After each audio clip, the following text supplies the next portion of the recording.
إن الحمد لله نحمده ونستعينه ونستغفره ونؤمن به ونتوكل عليه ونعوذ بالله من شرور أنفسنا وسيئات أعمالنا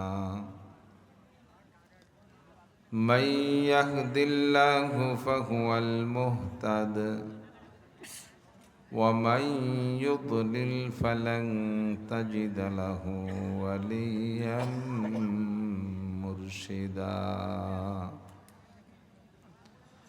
ونشهد أن لا إله إلا الله وحده لا شريك له ونشهد أن سيدنا وسندنا وحبيبنا وطبيبنا وطبيب قلوبنا ومولانا محمدا عبد الله ورسوله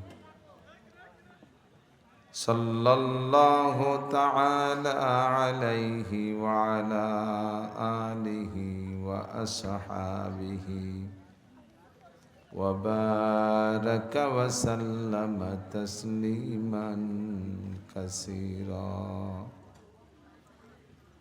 أما بعد فأعوذ بالله من الشيطان الرجيم بسم الله الرحمن الرحيم وما أمروا إلا ليعبدوا الله مخلصين له الدين وقال محمد رسول الله صلى الله عليه وسلم أخلص دينك يكفيك العمل القليل سبحانك لا علم لنا إلا ما علمتنا إنك أنت العليم الحكيم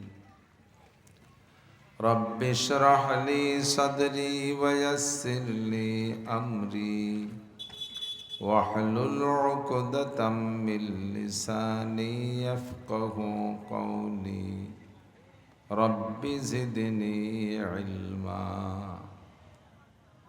اللهم أرنا الحق حقا وارزقنا اتباعه وأرنا الباطل باطلا وارزقنا اجتنابه সকলে বলি আমিন। একটু দুরূদ শরীফ পড়ি, আল্লাহর রহমত 10 গুণ বেড়ে যাবে। আল্লাহুম্মা সাল্লি আলা মুহাম্মাদিন ওয়া আলা আলি মুহাম্মাদ কামা সাল্লাইতা আলা ইব্রাহিম ওয়া আলা আলি ইব্রাহিম ইন্নাকা হামিদুম মাজিদ।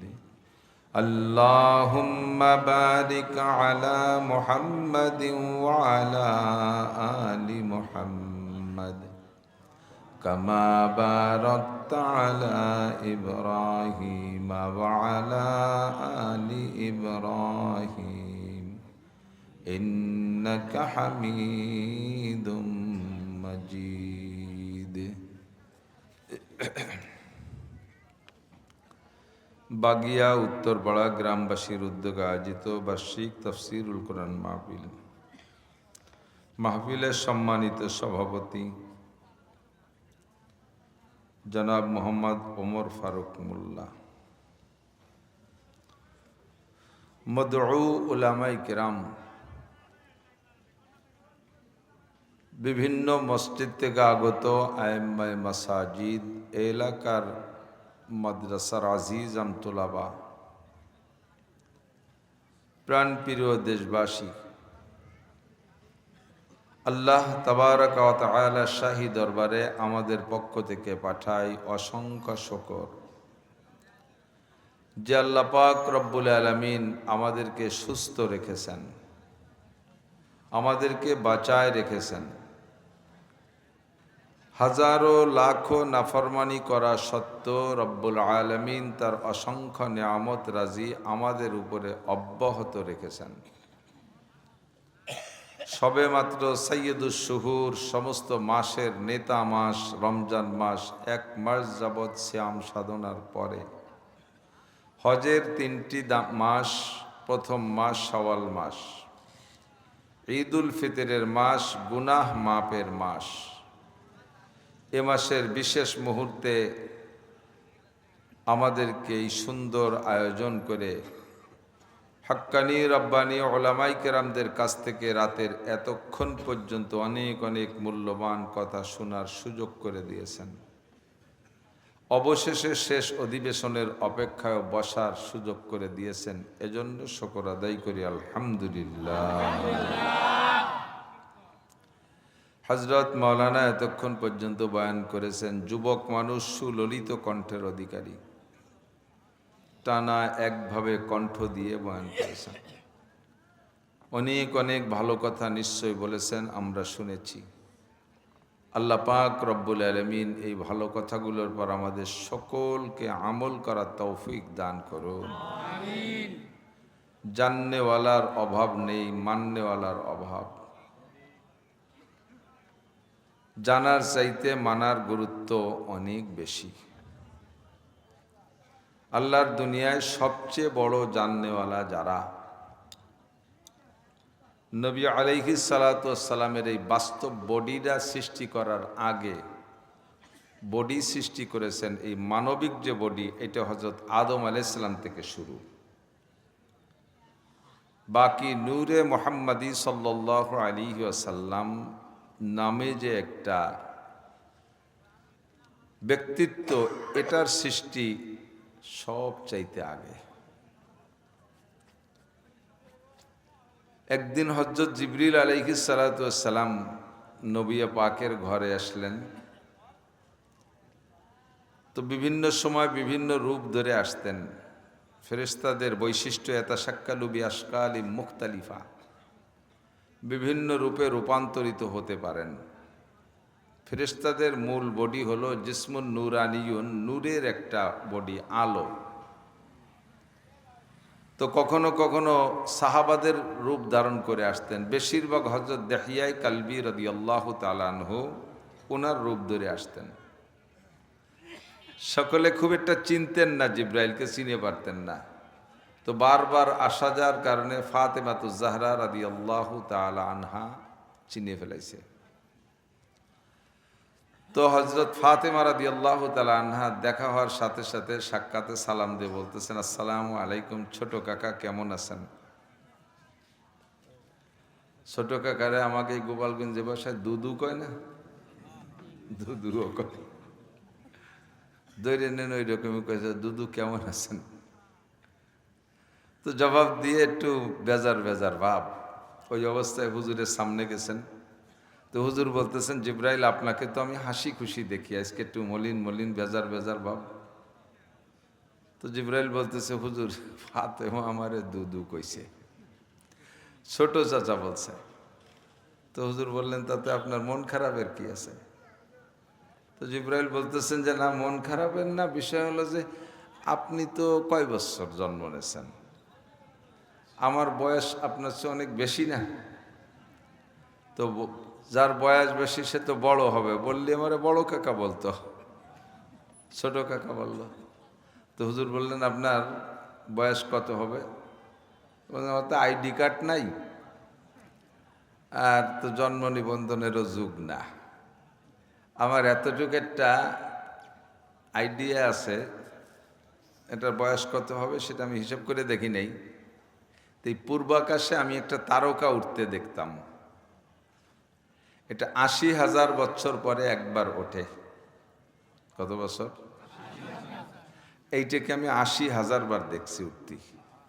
জিবরাইল বলতেছেন ৮০,০০০ বছর পরে একবার ওঠে, আর এইটাকে আমি ৮০,০০০ বার উঠতে দেখছি। তো হুজুর বললেন ৮০,০০০ বার তো উঠতে দেখছেন, শেষের বার যে উঠার তারিখ ওইটা কি সামনে না চলে গেছে? প্রত্যেক ৮০,০০০ বছরের মাথায় যে উঠে, যে শেষবারের যে ৮০,০০০ বারের মাথায় উঠার যে তারিখ, ওই তারিখ কি চলে গেছে না সামনে? তো বলছে ওইটা বেশ কিছুদিন আগে এই তারিখটা চলে গেছে, তারাটা উঠতেছে না, তারাটা উঠতেছে না। তো হুজুর বললেন তারাটার বডি ফিগার কেমন তা কি মনে আছে? বলে হ্যাঁ এতবার দেখছি তো ভোলার কথা না। তো বললেন যে তা পিছিয়ে যান, আমার পিছিয়ে যান। তো পিছিয়ে পাঠাই দিয়ে বললেন আমার জামার পিছন দিয়ে জামাটা তোলেন, জামা তুলছে, গেঞ্জিটা তুললেন। দেখেন তো কিছু দেখা যায়? তো দেখে যে এই কবুতরের ডিমের মতো এইরকম একটু একটু হালকা লম্বা ডিমের মতো একটা সাইজ হুজুরের পিঠে, যাকে বলে মাহরে নবুয়াত, ওইটা হুজুরের পিঠে। তো জিবরিল আলাইহিস সালাম নিজেই ওটা সেট করে দিয়েছিলেন, কিন্তু উনি খেয়াল করেন নাই। দেখে চুমো খেয়ে জড়িয়ে ধরে বলে আল্লাহে হাজা হুয়া, আল্লাহর কসম এই যে সেই তারকাটা, এই যে সেই তারকাটা যেটাকে আমি উঠতে দেখতাম, ওইটা এই যে। তো ওইটা হুজুরের জন্মের পরে কিছুদিন পরে ওই ৮০,০০০ বছর পর উঠার যে তারিখ ছিল, ওই সময় হুজুরের পিঠে মহারে নবুয়াত লাগাই দিয়ে গেছে ৪০তম বছর হুজুরের বয়সের সময়। তো এই টাইমে উঠার কথা ছিল, ওই টাইমে পিঠে চলে আসছে, বিদায় আকাশে ওঠে নাই। তো হুজুর বললেন আপনি এই তারকাটা কতবার দেখছেন? ৮০,০০০ বার। আপনি দেখারও আগে আমি আরো ৮০,০০০ বার উঠতাম। আপনি দেখা শুরু করছেন তারও আগে ৮০,০০০ বার উঠছি। লাউলাহুমা খালাকাল আফলাকা খালিকুহা লাউলাহুমা খারাজাল ইনসানু মিন আদামি। আমার নবীকে না বানাইলে আল্লাহ তাআলা সৃষ্টি কায়নাতের অনেক কিছু বানাইতেন না। আরশ কুরসি লৌহ কলম এত বড় জায়গা আমি হাত দিচ্ছি না, অনেক কিছু বানাইতেন না, এক কথায় মানব জাতি বানাইতেন না। তো বডি ফিগারে এই মানব দেহ হিসেবে আসছেন সর্বপ্রথম হযরত আদম আলাইহিস সালাতু ওয়াস সালাম। তো আমাদের বিশ্বাস, এ কথায় তো আপনারা একমত নাকি বলেন? নাকি ডারউইনের মতবাদে বিশ্বাসী? ডারউইন কয় মানুষ হইছে বান্দরের তে। কত বড় আবালের বেটা, আবাল খন দিতে গোপালগঞ্জে বাংলা আবাল কওয়া লাগে না? মানুষের যদি ব্যাকগ্রাউন্ড খারাপও থাকে, তাহলে পরবর্তীতে ভালো হয়ে গেলে সে ব্যাকগ্রাউন্ড খারাপটাকে লুকানোর জন্য অনেক কৌশল করে না? এখন বড় হয়েছে, ধনী হয়েছে, এক সময় কিষেন কামলা বেশি বেড়াইতো। যদি জিজ্ঞেস করা হয় আপনাদের এই ধন সম্পদ কতদিন ধরে, তাহলে কয়ে যে আইলো আমার বাপ দাদার আমলের তে আমরা জমিদার ছিলাম, অথচ ফাঁকে দুই বাপ এটা কিষেন বেশি বেড়াইছে এই ডাঙ্গায়। এখন সম্পদ আছে, মাঝে যে অভাব ছিল এটা স্বীকার করতে চায় না।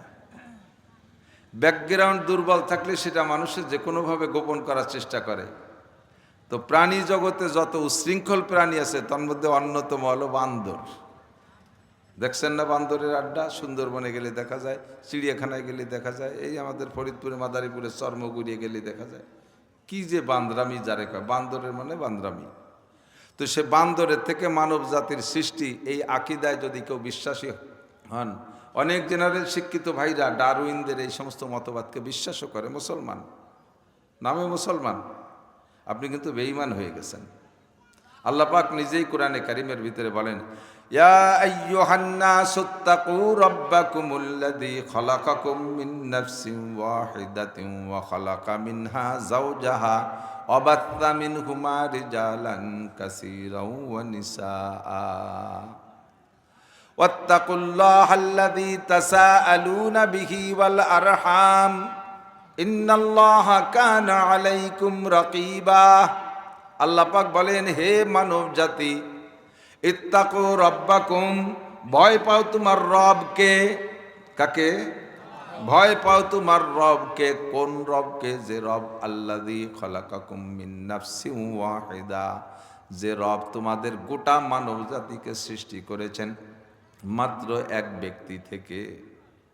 সেই ব্যক্তি কোরআনে কারিমের সাক্ষী, কোরআনকে কেউ অস্বীকার করতে পারবে না। জালিকাল কিতাবু লা রাইবাফি, আপনাদের সন্দেহ আছে কোরআন সম্পর্কে? আছে আছে। যদি ওয়াইন কুনতুম ফি রাইবিম মিম্মা নাযালনা আলা আবদিনা, আল্লাহ পাক চ্যালেঞ্জ করে বলেন আমি আমার বান্দার উপর যে কোরআনে কারীম নাজিল করেছি এর উপরে যদি তোমাদের সন্দেহ পোষণ হয়, সন্দেহ করো, তাহলে ফাতু বিসূরাতিম মিন মিথলিহি, এর মধ্যে 114টা সূরা আছে, একটা সূরা তুমি বানাইয়া দেখাও। সেই থেকে নিয়ে আজও পর্যন্ত এই চ্যালেঞ্জ কেউ গ্রহণ করে জিততে পারে নাই। মিস্টার আবু জাহেল একবার চ্যালেঞ্জ গ্রহণ করছে, ও তো নিজেও বড় পণ্ডিত, আর সমকালীন বড় বড় পণ্ডিতকে বলছে মোহাম্মদের কোরআনে এইরকম চ্যালেঞ্জ দিল যে এইরকম শুরু একটা বানানো যায় না, আমরা আরবি ভাষার কোরআন কি কয় আমরা পারবো না। সকলে মিলে চেষ্টা করে শুরু একটা বানাইছে, সূরা একটা বানাইছে, আল কারিয়া তু মাল কারিয়া অমাদরা কামাল কারিয়া, এটা শুরু আছে না, এর এগেনস্টে শুরু বানাইছে। শুরুটা কি বানাইছে? আল ফিলু মাল ফিল অমাদরা কামাল ফিল জিসমুহু তবিল ওয়া জামবুহু কালিল। শুরু বানাইয়ে আবু জাহেলকে দেখাইছে, দেখেন তো লিডার ঠিক আছে নাকি, এইদিকে ঝুলানো যায় মোহাম্মদের আল কারিয়ার পাশে। তা আবু জাহেল দেখে, যতই কাফের হোক এমনি শিক্ষিত মানুষ, আরবের গভর্নর ছিল, তো দেখে বলতেছে তোকে পায়ে ধরি ইয়া ও জায়গা জুলস নিয়ে। মোহাম্মদের কোরআনে কয় কি, যা জীবনে জানতাম না সেই তথ্য দিল। আল কারিয়া তুমাল কারিয়া ওমা আদরাকা মাল কারিয়া, একটা ঝাঁকুনি হবে, আল কারিয়া মানে ঝাঁকুনি, একটা কম্পন হবে, একটা ভূমিকম্প হবে। ওমা আদরা কামাল কারিয়া, জানো সেই ভূমিকম্পটা কি হবে? ইয়াউমা ইয়াকুনুন নাসু কাল ফারাশিল মাবসুস, সেদিন কিচ্ছু থাকবে না, সমস্ত মানুষ এই পাছার নিচে বিছানো, মাদুর যেমন বিছানো আছে, ফারাস মানে বিছানা, মবসুস মানে বিছানো, বিছানা বিছানোর মতো এরকম সব মানুষ পড়ে যাবে, একটা মানুষও থাকবে না। একথা আবু জাহেল আগে জানতো না। এই আল কারিয়ার সূরার পথে ওয়াতাকুনুল জিবালু কালহিনিল মানফুস, পাহাড় এত বড় বড় বিশাল বিশাল পাহাড় পর্বত তুলার মতো উঠতে থাকবে। ওয়াতাকুনুল জিবালু কালহিনিল মানফুস, এই যে যে আজীব আজীব নতুন কথা এই সূরার মধ্যে, এই কথা মুহাম্মদের এই কোরআনের মধ্যে পাইলাম। আর তুরা যা লেখছিস ওর তর্জমা কি জানেন? ও যা লেখছে সুরজ ডাকা আলফিলু মালফিল, এ সেন হাতি কি জিনিস, অমা আদরা কামাল ফিল, হাতি সম্পর্কে তোমাদের কোনো অভিজ্ঞতা আছে? কয় জিসমুহু তবিল জাম্বুহু কলিল, বডিটা বড় নেজটা ছোট। আবু জাহেল কয় তোরা জুলস নিয়ে জায়গা, ওর সাথেও মেশে না। চেষ্টা কম করে নাই, কিন্তু চিরকাল ব্যর্থ। মুসলমান এখনো পর্যন্ত বহু মুসলমান আছে কুরআনী শরিয়াতের উপরে, ইসলামী শরিয়াতের উপরে তারা জবান দারাজ করতে চায়, জবানটাকে কন্ট্রোল করেন। ও জায়গায় কেউ টিকতে পারে নাই, আমি আপনিও পারবো। আল্লাহ পাক বলেন কোরআনে কারীমের মাধ্যমে সাক্ষী হলো সর্বপ্রথম বডিগত মানুষ হযরত আদম আলাইহিস সালাতু ওয়াস সালাম। যদি দুনিয়ার কেউ আদম আলাইহিস সালামের আব্বার নাম কি বলতে পারে, সারা জীবনে যা ইনকাম করছে সব দিয়ে দেবো, বলার কায়দা আছে? হাওয়া আলাইহিস সালামের মার নাম কি জানার কায়দা আছে?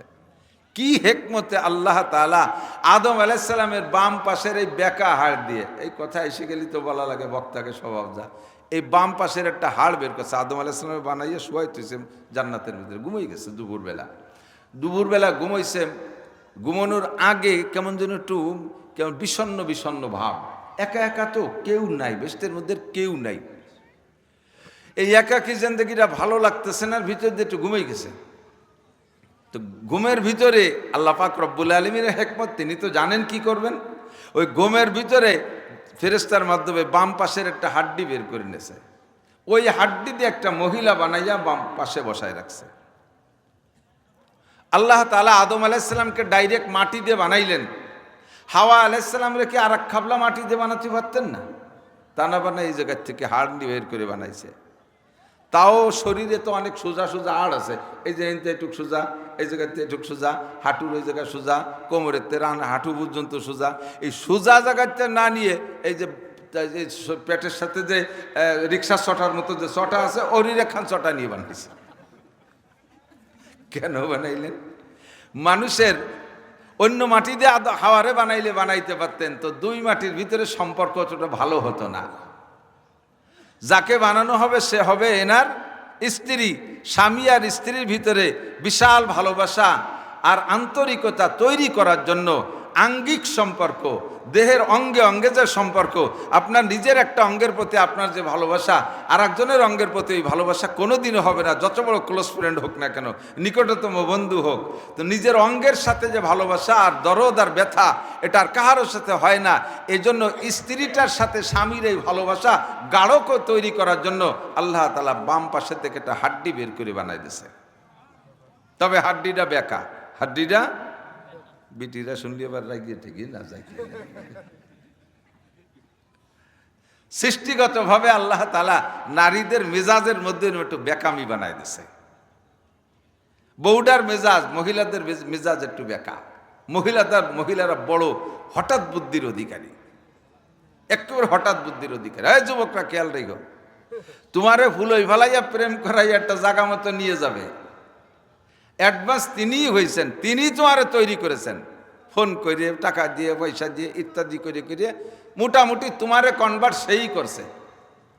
যতদিন ধরা খাও নাই ততদিন এক অবস্থায় চলছে, যেদিন ধরা খেয়ে যাবে সেই দিন ওই বিটি সব বোঝা তোমার গালে উঠে যায়। আমি রাজি দিলাম না, সব বোঝা তোমার গালে উঠে, জুতোর বাড়ি কটা তুমিই খাওয়া। উনি সাধ্য হাতে চলে রাখেন, আমি কই না। ইউসুফ আলাইহিস সালামের কিস্সা জানা আছে না? ইউসুফ আলাইহিস সালাতু ওয়াস সালামকে ফুসলাইছে জুলাইখা, নাকি জুলাইখাকে ইউসুফ? ইউসুফকে জুলাইখা তৈরি করেছে, তৈরি করতে পারে নাই, চেষ্টা করছে, ঘরের ভিতরে নিয়ে আটকাইছে, যত চেষ্টা সব করছে। ইউসুফ আলাইহিস সালাতু ওয়াস সালামকে আল্লাহ তাআলা নবী বানাবেন বিধায় ওনাকে ও জায়গা কুদরতিভাবে হেফাজত করেছে। কোন নবী জিন্দেগিতে চারিত্রিকভাবে চুল পরিমাণ ত্রুটিযুক্ত হন নাই। আখলাককে আল্লাহ তাআলা শতভাগ পিওর রাখছে। কেন? নবীরা হবে বক্তা, বলেন নবীরা হবে বক্তা, নবীরা হবে ডাক্তার। ডাক্তার সাহেবের কাছে গেছেন আপনি দাদির ওষুধ আনার জন্য, দাদির ওষুধ আনার যাইয়ে দেখছেন ডাক্তার তো দায় দিয়েছে দেন দিকে, উনি যাই দিয়েছে ডাক্তারের গলা ভরিয়ে আট টাট সেই নখের এই জায়গা দিয়ে সব জায়গায় দিয়ে দায়। তো যে ডাক্তারের সারা গায়ে দায়, ওই ডাক্তারের কাছে দাদির ওষুধ খাওয়া যায়? তোমার ওষুধই তোমারই কাজ হয় না, তো আমার কি হবে?